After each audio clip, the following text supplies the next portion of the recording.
ဤလူသည်သူ၏ကွယ်လွန်သွားသောချစ်သူကိုရှာဖွေရန်ဘလူးများပြည့်နှက်နေသောတေမင်းမြို့တစ်မြို့ထဲသို့ရဲရင်စွာဝင်ရောက်ခဲ့သည့်ရုပ်ရှင်တွင် James Sunderland အမည်ရှိပကြီးဆရာတဦးကိုမိတ်ဆက်ပေးခြင်းဖြင့်စတင်သည်ထိုနေ့တွင် James သည်ကားမောင်းနေစဉ်ထရပ်ကားတစ်စီးကိုဝင်တိုက်မိတော့မလို့ဖြစ်ခဲ့သည့်ဖြစ်ရပ်ကြောင့် James သည် Mary Crane အမည်ရှိအမျိုးသမီးတဦး၏ခရီးဆောင်အိတ်ကိုမတော်တဆဝင်တိုက်မိခဲ့သည် Mary ခရီးဆောင်အိတ်တစ်လုံးသည်James ဝင်တိုက်ခံရပြီးနောက်ပျက်စီးသွားပြီးပိတ်ရန်မဖြစ်နိုင်တော့ကြောင်း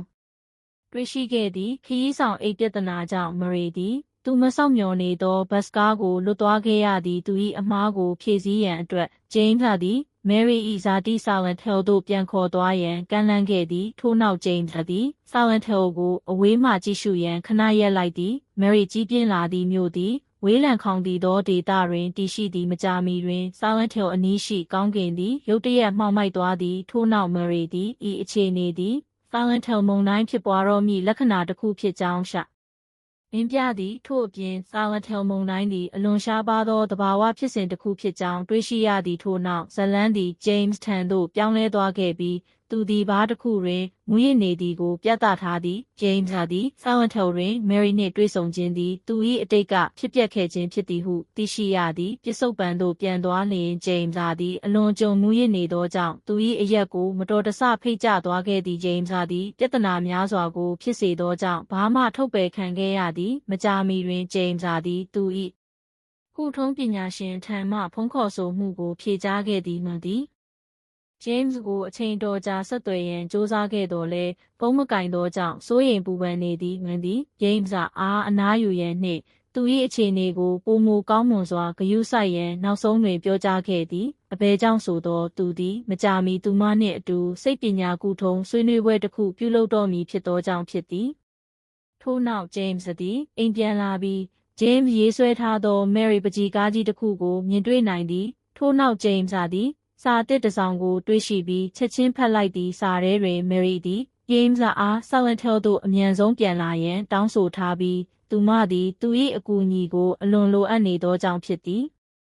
James သည် Mary ကအမှန်တကယ်ဖြစ်ပျက်နေသည့်အရာကိုမရှင်းပြသောကြောင့်စိုးရိမ်ပူပန်မှုဖြင့်နောက်ဆုံးတွင်ထွက်ခွာသွားခဲ့သည့် James သည် Silent Hill အနီးရှိတောအုပ်တစ်ခုကိုဖြတ်တန်းသွားစဉ်အချိန်ကုန်လွန်သွားခဲ့သည် Silent Hill အများပြည်သူသုတန်သို့ရောက်ရှိသောအခါ James သည်Angela အမည်ရှိဒေသခံတဦးနှင့်တွေ့ဆုံခဲ့သည်ထို့နောက် James သည် Angela အိမ်များကိုစီစဉ်ရာတွင်အချိန်အနည်းငယ်ယူ၍ကူညီပေးခဲ့သည်ထို့နောက် Angela သည် James အားအရေးကြီးသောအချက်အလက်များကိုပေးသည် Silent Hill ကိုလက်ရှိဖုံးလွှမ်း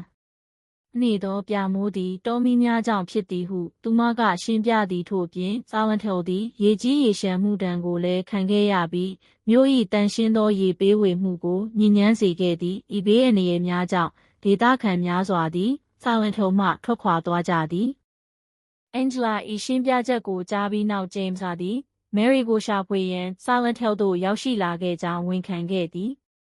တစုံတရာကြောင့် Angela သည် James သည် Mary ကိုရှာတွေ့နိုင်မည်မဟုတ်ဟုယုံကြည်သောကြောင့်သူ၏အစီအစဉ်ကိုဖျက်သိမ်းပြီး Silent Hill မှချက်ချင်းထွက်ခွာရန်တိုက်တွန်းခဲ့သည်သို့သော James သည် Mary ၏အခြေအနေအတွက်အလွန်စိုးရိမ်သောကြောင့် Mary ကိုရှာဖွေရန်ဆုံးဖြတ်ခဲ့သည် James သည် Silent Hill သို့ဝင်ရောက်လာသောအခါ Mary နှင့်သူ၏အတိတ်ကိုပြန်ပြောင်းပြောပြသည်ထိုအချိန်က James နှင့် Mary တို့သည်ချစ်သူများဖြစ်ပြီး James သည် Mary နှင့်အတူနေထိုင်ပြီးဘဝသစ်တစ်ခုစတင်နိုင်ရန် Silent Hill သို့ပြောင်းရွှေ့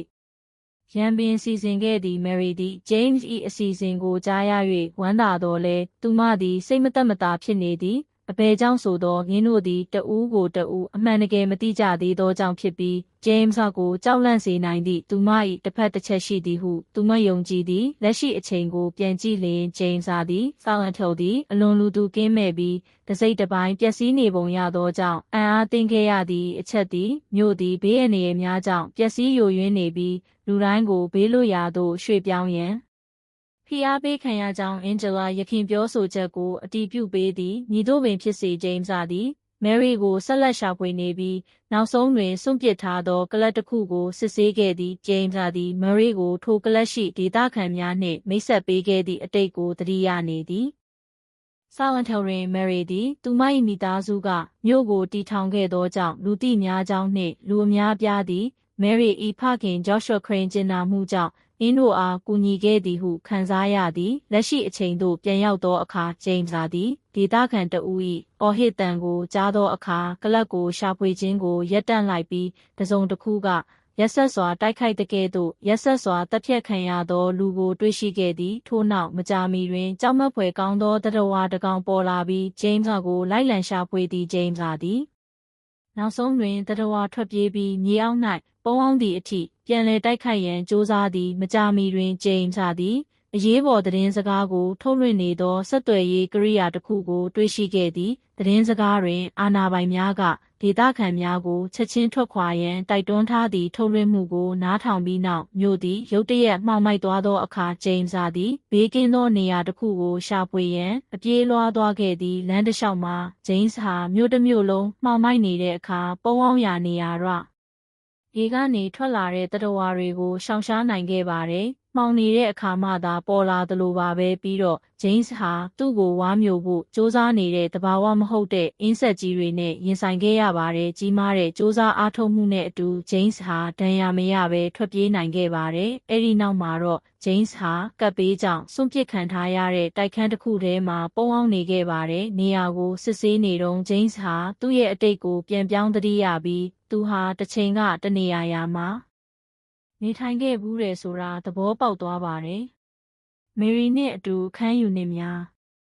ပြစ်စုံပံတွင်ဂျိမ်းစ်သည်လူသူကင်းမဲ့သောတိုက်ခန်းတစ်ခုအတွင်း၌ကက်ဆက်တိတ်ခွေတစ်ခုကိုမတော်တဆတွေ့ရှိခဲ့သည်ထိုအချိန်တွင်ဂျိမ်းစ်သည်ရုတ်တရက်ကြောက်မက်ဖွယ်ကောင်းသောမြင်ကွင်းတစ်ခုကိုကြုံတွေ့ခဲ့ရပြီးခေါင်းကိုက်ဝေဒနာကိုခံစားနေရသည်ဝေဒနာကိုခံစားနေရစဉ်ဂျိမ်းစ်သည်မထန်ဆက်သွယ်ပြီးသူ၏ဒီနေရာနှင့်အခြေအနေကိုရှင်းပြခဲ့တော်လဲဂျိမ်းစ်၏ဖုန်းဘက်ထရီကုန်သွားသောအခါရင်းတို့၏ဆက်သွယ်မှုမှာပြတ်တောက်သွားခဲ့သည်ထို့နောက်ဂျိမ်းစ်သည်မေရီနှင့်အတူတစ်ချိန်ကနေထိုင်ခဲ့သောတိုက်ခန်းယူနစ်ထဲသို့ဝင်ရောက်ခဲ့သည်ထိုနေရာသည်အင်းဆက်ပိုးမွားများနှင့်ပြည့်နှက်နေတော်လဲကံကောင်းထောက်မစွာပင်ရင်းတို့သည်သူ့ကိုတိုက်ခိုက်ရန်မကြိုးစားကြပါထို့နောက်ဂျိမ်းစ်သည်ဂျိုရှုအာခရိန်း၏အလောင်းကိုတွေ့ရှိခဲ့ပြီးအင်းဆက်ပိုးမွားများစားသုံးခံရပြီးနောက်ဆိုးရွားစွာပျက်စီးသွားခဲ့သည့်ဂျိုရှုအာ၏အလောင်းကိုတွေ့ရှိခြင်းကမေရီနှင့်ပတ်သက်သည့်ထူးဆန်းသောအဖြစ်အပျက်တစ်ခုကိုဂျိမ်းစ်သတိရစေသည်အတိတ်ကာလတွင်ဂျိမ်းစ်သည်မေရီသည်လူနှစ်ဆက်နှင့်တိတ်တဆိတ်တွေ့ဆုံနေသည်ကိုတစ်ချိန်ကတွေ့ရှိခဲ့သည်ထိုလူများသည်ဂျိမ်းစ်ထံမှစုံတစ်ခုကိုဖုံးကွယ်ထားတဲ့ကဲ့သို့ရင်းတို့၏လှုပ်ရှားမှုကိုလျင်မြန်စွာရပ်တန့်ပြီးထွက်ခွာသွားခဲ့သည့်အထင်လွဲမှားမှုကိုရှင်းလင်းရန်အတွက်မေရီသည်ဂျိုရှုအားကွယ်လွန်ပြီးနောက်ထိုလူများသည်သူမကိုကူညီပေးခဲ့ကြောင်းရှင်းပြခဲ့သည်ထို့နောက်မကြာမီတွင်ဂျိမ်းစ်သည်ဂျိုရှုအား၏အလောင်းကိုပထမဆုံးမြင်တွေ့သောအခါအံ့အားသင့်သွားခဲ့သည်ပြစ္ဆုတ်ပံတွင်ဂျိမ်းစ်သည်မေရီအားဒေသခံဆေးရုံတစ်ခုတွင်ကုသနေကြောင်းညွှန်ပြသည့်စာရွက်စာတမ်းများကိုတွေ့ရှိခဲ့သည့်ယခုအခါဂျိမ်းစ်သည်မေရီကိုရှာတွေ့ရန်မျှော်လင့်ချက်ဖြင့်ဆေးရုံသို့သွားရန်ဆုံးဖြတ်လိုက်သည့်တိုက်ခန်းမှထွက်ခွာတော့မည့်အချိန်တွင်ဂျိမ်းစ်သည်အတီအမည်ရှိအခြားနေထိုင်သူတဦးနှင့်တွေ့ဆုံခဲ့သည်အတီသည်မြို့၏ကပ်ဘေးကြားတွင်အသက်ရှင်ရန်ကြိုးစားစဉ်ရရှိခဲ့သောဒဏ်ရာများကိုဂျိမ်းစ်အားပြသခဲ့သည်အတီသည်အပြင်ဘက်အခြေအနေသည်အလွန်အန္တရာယ်များလာပြီးကပ်ဘေးကြောင့်နေထိုင်သူများစွာသေဆုံးခဲ့ရသောကြောင့်တိုက်ခန်းအတွင်း၌သာနေထိုင်ရန်ရွေးချယ်ခဲ့သည်ထို့နောက်ဂျိမ်းစ်သည်အဝေးမှကလေးငိုတံကိုကြားရသည်အတီနှင့်အတူဂျိမ်းစ်သည်အတန်၏ရင်းမြစ်ကိုရှာဖွေပြီးနောက်ဆုံးတွင်လော်ယာအမည်ရှိမိန်းကလေးငယ်တဦးကိုတွေ့ရှိခဲ့သည့်လော်ယာသည်မိမိကိုယ်ကိုကာကွယ်ရန်ရည်ရွယ်ချက်ရှိအိမ်တွင်း၌ပိတ်လှောင်ထားခဲ့ကြောင်းထွက်ပေါ်လာသည်ဂျိမ်းစ်သည်လော်ယာ၏ပုံအောင်ရာနေရာမှထွက်လာရန်ဖြောင်းဖြရန်ကြိုးစားသောအခါဒီသည်အကူအညီပေးရန်ညင်းဆိုသည့်မိန်းကလေးကိုဒေါသတကြီးဆူပူခဲ့သည်အတီ၏စကားများကြောင့်နာကျင်ပြီးလော်ယာထွက်ပြေးသွားသည့်မကြာမီတွင်ပီရမစ်ပုံသဏ္ဍာန်ရှိသောတရဝါတစ်ကောင်ပေါ်လာပြီးဖြည်းဖြည်းချင်းသူတို့ထံချဉ်းကပ်လာသည့်တစ်ချိန်တည်းမှာပင်အတီသည်ဂျိမ်းစ်အပေါ်ဒေါသကိုထုတ်ဖော်ပြောဆိုခဲ့သည်ဂျိမ်းစ်သည်လော်ယာထွက်ပြေးရခြင်းအတွက်အတီတွင်တာဝန်ရှိသည်ဟုယုံကြည်ကအတီကိုယခင်ကစော်ကားခဲ့ဘူးသည့်နောက်ဆုံးမှာသူတို့လွတ်မြောက်နိုင်ခဲ့ပြီးပီရမစ်ပုံသဏ္ဍာန်တရဝါကိုတတုချောင်းတွေနဲ့တော့ခတ်ထားပါတယ်။အဲဒီနောက်မှာတော့ဂျိမ်းစ်ဟာသေဆုံးသွားပြီလို့ယူဆရတဲ့အမျိုးသမီးတစ်ယောက်ကိုမတော်တဆတွေ့ရှိခဲ့ပါတယ်။မမျှော်လင့်ပဲအမျိုးသမီးဟာရုတ်တရက်ပင့်ကူနဲ့တူတဲ့တရဝါအဖြစ်ပြောင်းလဲသွားခဲ့ပါတယ်။ ဒါကိုမြင်တော့ဂျိမ်းဟာဘေးကင်းတဲ့ပုံအောင်ရာနေရာကိုရှာဖွေဖို့ချက်ချင်းပြေးသွားခဲ့ပါတယ်။ပုံအောင်နေစဉ်ဂျိမ်းဟာပင့်ကူနဲ့တူတဲ့တတဝါကိုပီရမစ်ပုံသဏ္ဍာန်တတဝါနဲ့ရင်ဆိုင်နေတာကိုမြင်တွေ့ခဲ့ရပါတယ်။မိစ္ဆာနှစ်ကောင်ဟာပြင်းထန်တဲ့ရန်ပွဲတစ်ခုဆင်နွှဲခဲ့ကြပြီးပီရမစ်ပုံသဏ္ဍာန်တတဝါကပင့်ကူနဲ့တူတဲ့တတဝါကိုနောက်ဆုံးမှာတပ်ပစ်လိုက်ပါတယ်။မကြာခင်မှာပဲပီရမစ်ပုံသဏ္ဍာန်တတဝါဟာဂျိမ်းရဲ့ပုံအောင်ရာနေရာကိုဝင်ရောက်ခဲ့ပါတယ်ဂျိမ်းကိုတပ်ဖို့ပြင်ဆင်နေတော့အရေးပေါ်အချက်ပေးတံကြားပြီးနောက်သူတို့နှစ်ယောက်စလုံးရုတ်တရက်ခေါင်းကိုက်ဝေဒနာခံစားခဲ့ရပါတယ်အချိန်တွေကုန်လွန်လာပြီးဂျိမ်းဟာခဏတာသတိလစ်သွားပြီးနောက်သတိပြန်ဝင်လာခဲ့ပါတယ်တိုက်ခန်းကိုစူးစမ်းလေ့လာနေစဉ်ဂျိမ်းဟာအင်ဂျလာနဲ့မမျှော်လင့်ပဲပြန်ဆောင်ခဲ့ပါတယ်။အင်ဂျလာကဂျိမ်းကိုမယ်ရီကိုမကယ်တင်နိုင်ဘူးလို့ခိုင်မာစွာပြောခဲ့ပြီးနောက်ဆုံးမှာမယ်ရီဟာသူ့ရဲ့ရှိနေခြင်းကြောင့်ချိန်ချောက်ခံရတယ်လို့ခံစားရလို့သူ့ကိုမောင်းထုတ်ခဲ့ပါတယ်။တိုက်ခန်းကနေထွက်ခွာပြီးနောက်ဂျိမ်းဟာလော်ရာကိုအပြင်မှာတွေ့ခဲ့ပါတယ်။လော်ရာကသူမကင်ထားတဲ့အယုတ်ဟာမယ်ရီရဲ့လက်ဆောင်တစ်ခုဖြစ်ကြောင်းဝန်ခံခဲ့ပါတယ်။ဂျိမ်းကမယ်ရီရဲ့အခြေအနေအကြောင်းမေးတဲ့အခါလော်ယာကချက်ချင်းထွက်ပြေးသွားတယ်။အဝေးကနေချင်းချောက်ခံရသလိုခံစားရတဲ့ပုံရိပ်တစ်ခုကိုမြင်လိုက်ရတယ်။မယ်ရီအကြောင်းအဖြေရှာဖို့ဂျိမ်းကလော်ယာနောက်ကိုလိုက်သွားတယ်သူလိုက်ရှာတာကမြို့ပန်းခြံထဲကရှုပ်ထွေးတဲ့လမ်းကြောင်းတစ်ခုထဲကိုရောက်သွားစေတယ်။လော်ယာရဲ့ခြေရာကိုပျောက်ပြီးနောက်ဂျိမ်းကမာရီယာဆိုတဲ့လျှို့ဝှက်စမ်းကြဲတဲ့အမျိုးသမီးတစ်ယောက်နဲ့တွေ့ဆုံနေသူတို့စကားပြောနေတော့ဂျိမ်းကမေရီနဲ့လမ်းခွဲလိုက်ပြီလို့ရှင်းပြရတာပဲမဲ့ဂျိမ်းကသူမစီကနေဆက်မသွားနိုင်သေးဘူးလို့ဝန်ခံတယ်အဲ့ဒါကြောင့်သူ့အိမ်ကိုပို့လိုက်တဲ့စာကိုဖတ်ပြီးတဲ့နောက်စာဝန်ထုပ်ကိုအပြေးသွားခဲ့တယ်ပြီးတော့မာရီယာကဂျိမ်းကိုကူညီဖို့သဘောတူခဲ့ပြီးတားကောင်ရှာနေတဲ့တတဝါတွေကိုရှောင်ရှားနိုင်ခဲ့တဲ့အချိန်ကြာလာတာနဲ့အမျှဂျိမ်းကမေရီကုသနေတဲ့ဆေးရုံကိုရောက်လာတယ်။အဲ့ဒီမှာဂျိမ်းကမေရီရဲ့အခြေအနေနဲ့ဆက်ဆက်နေတဲ့အတန်သွင်းချက်တစ်ခုကိုရှာတွေ့ပြီးသူမဟာအစိတ်သိမ့်လို့ဖြစ်တဲ့ပြင်းထန်တဲ့ယောဂဝေဒနာကိုခံစားနေရတယ်ဆိုတာသိလိုက်ရတယ်။အတန်သွင်းချက်ကိုနားထောင်ပြီးတဲ့နောက်မာရီယာကဂျော့ရှွာဂရိန်းကဆလန်ထုံမှာဂိုင်းတစ်ခုကိုတီထောင်ခဲ့ပြီးဂိုင်းကဂျိုးရှွာကိုတောင်သူတို့ရဲ့ဖျားအဖြစ်ကိုးကွယ်တယ်ဆိုတာကိုဖွင့်ဟခဲ့တဲ့မာရီယာရဲ့ဝန်ခံချက်ကဂျိမ်းကိုအတိတ်ကထိတ်လန့်စရာအခိုက်အတန့်တစ်ခုကိုသတိရစေတဲ့အတိတ်ကာလတွင်ဂျိမ်းသည်မာရီအားရိုးရာဓလေ့တစ်ခုအတွက်အသုံးချသည့်ဂိုင်းကိုမြင်တွေ့ခဲ့ရသည်ရိုးရာဓလေ့တစ်ခုအတွင်းမေရီအားပထမဆုံးအရက်တောက်ရန်အတင်းကျပ်ခိုင်းစေခဲ့ပြီးထို့နောက်ဂိုင်းဝင်များသည်သူမ၏ခန္ဓာကိုယ်ကိုလက်ဆက်သောသွေးဖြင့်ဖုံးအုပ်ခဲ့သည့်ရိုးရာဓလေ့ကိုမြင်တွေ့ခဲ့ရသောဂျိမ်းသည်ရိုးရာဓလေ့နေရာသို့ဝင်ရောက်ခွင့်မရှိသောကြောင့်ဘာမှမလုပ်နိုင်ခဲ့ပေလက်ရှိတွင်ဂျိမ်းနှင့်မာရီယာတို့သည်ပူးပေါင်းလှုပ်ဆောင်ခဲ့ကြသည်နောက်ဆုံးတွင်ကြောက်မက်ဖွယ်ကောင်းသောတတဝါအုပ်စုတစုနှင့်ကြုံတွေ့သည့်အထိမေရီကိုရှာဖွေကြသည်နောက်ဆုံးတွင်ဂျိမ်းနှင့်မာရီယာတို့သည်ဓာတ်လေကားဖြင့်ထွက်ပြေးနိုင်ခဲ့တော်လဲတိုက်ခိုက်မှုအတွင်းမာရီယာဒဏ်ရာရရှိခဲ့သည့်ဂျိမ်းသည်မေရီကိုဆက်လက်ရှာဖွေနေစဉ်မာရီယာကိုယာယီလုံခြုံသောအခန်းတစ်ခုတွင်ထားခဲ့သည်သူတို့လမ်းခွဲချိန်တွင်မာရီယာကဆေးရုံတွင်မေရီကိုရှာမတွေ့ပါကဆလန်ထုံမှထွက်ခွာရန်ဂျိမ်းအားတောင်းဆိုခဲ့သည်ထပ်မံရှာဖွေနေစဉ်ဂျိမ်းသည်မမျှော်လင့်ဘဲလော်ယာနှင့်တွေ့ဆုံခဲ့သည်ကြ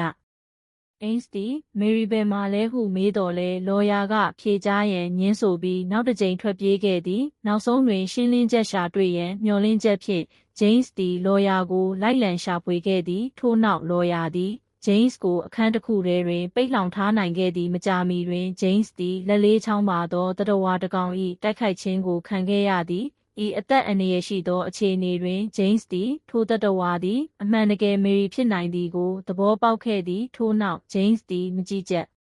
မှုအောက်တွင်ဆေးရုံတစ်ခုတွင်နိုးလာခဲ့သည်သူ့ကိုစိတ်ငြိမ်အောင်စ조사နေစဉ်သည်အချက်လက်များစွာကိုဖွင့်ဟခဲ့ပြီးမေရီသည်လွန်ခဲ့သောလအနည်းငယ်ကကွယ်လွန်သွားခဲ့ကြောင်းနှင့်ဂျိမ်းသည်ပြင်းထန်သောစိတ်ရောဂါကြောင့်တစ်နှစ်နီးပါးကြာသူမ၏လူနာဖြစ်ကြောင်းရှင်းပြခဲ့သည်ဒီအချိန်ကစပြီးဆာလန်ထုံမှာမယ်ရီကိုရှာဖွေဖို့ဂျိမ်းရဲ့တာဝန်ဟာမှားယွင်းတဲ့အယူအဆတစ်ခုထက်မပိုဘူးဆိုတာထင်ရှားလာပြီးဆာလန်ထုံမှာသူ့ရဲ့ခရီးစဉ်တစ်လျှောက်ကြုံတွေ့ရတဲ့အခိုက်အတန့်တိုင်းဟာ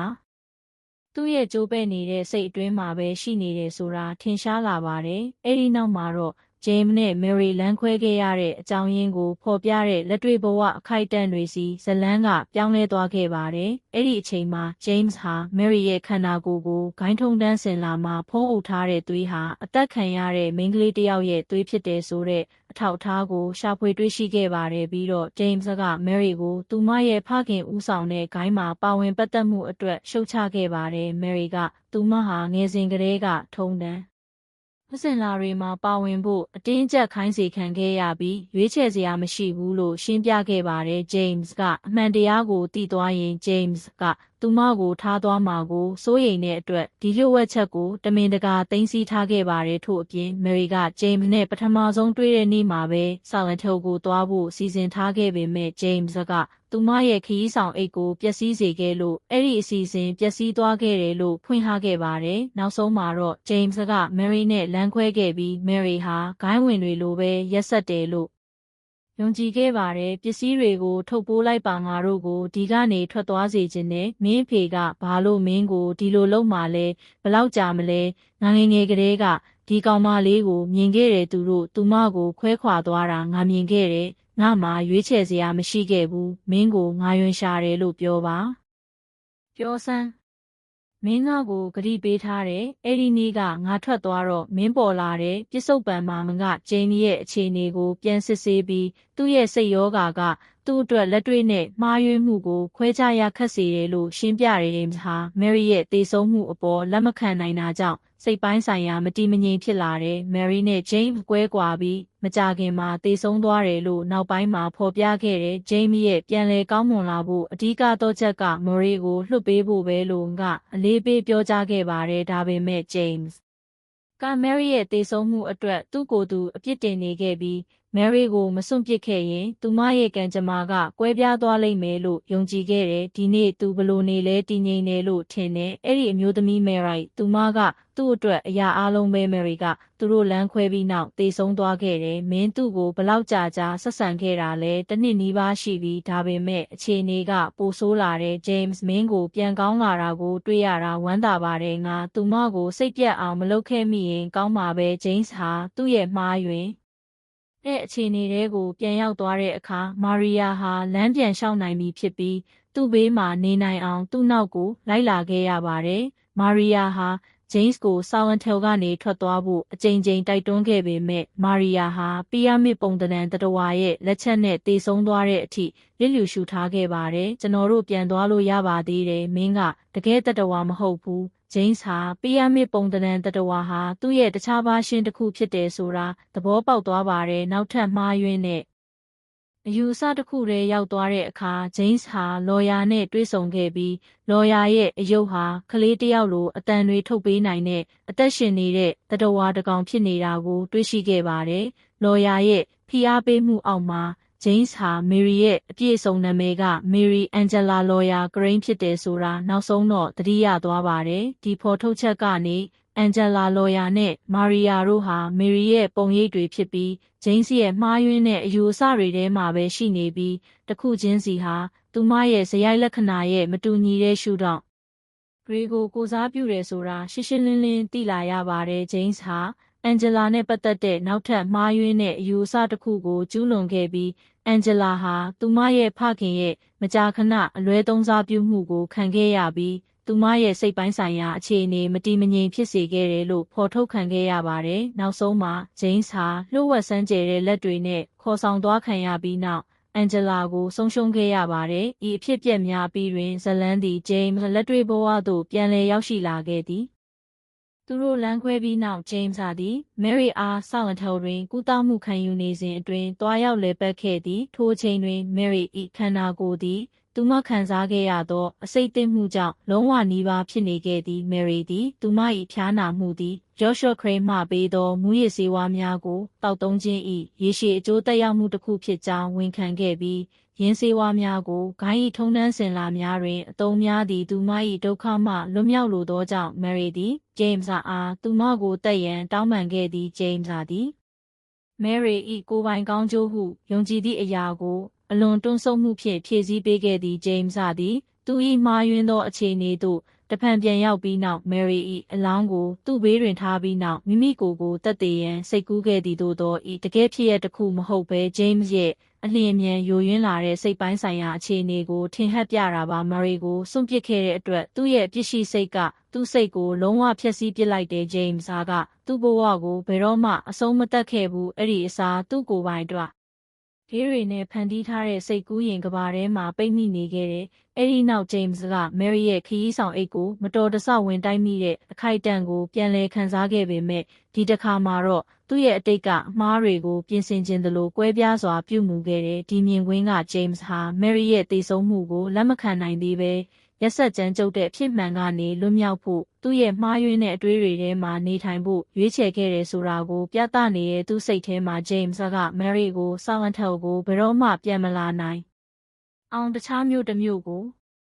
ခေါ်သွားခြင်းအပြင်သူ့ကိုယ်သူကယ်တင်မယ်လို့စိတ်ကူးယဉ်နေတယ်တကယ်တော့ James ကသူ့ရဲ့စိတ်ပိုင်းဆိုင်ရာယောဂအတွက်အထူးကြက်မှတ်ကုသမှုခံယူနေရဆဲဖြစ်ပြီး Mary ကကွယ်လွန်သွားပြီဖြစ်ပါတယ်။ Silent Hill မှာ James ကြုံတွေ့ခဲ့ရတဲ့ခရီးတိုင်းဟာသူ့ရဲ့စိတ်တန်ရာပြည့်ရှိစိတ်နဲ့မဖြေရှင်းနိုင်သေးတဲ့နောင်တတွေကိုပြသခြင်းထက်မပိုပါဘူးပြီးတော့ဇလန်းက James ဟာသူ့ရဲ့မှားယွင်းတဲ့အတွေးတွေထဲမှာပိတ်မိနေဆဲဖြစ်ပြီး Mary ကိုသူ့စိတ်ထဲကမလွတ်ချနိုင်ခဲ့ပါဘူး။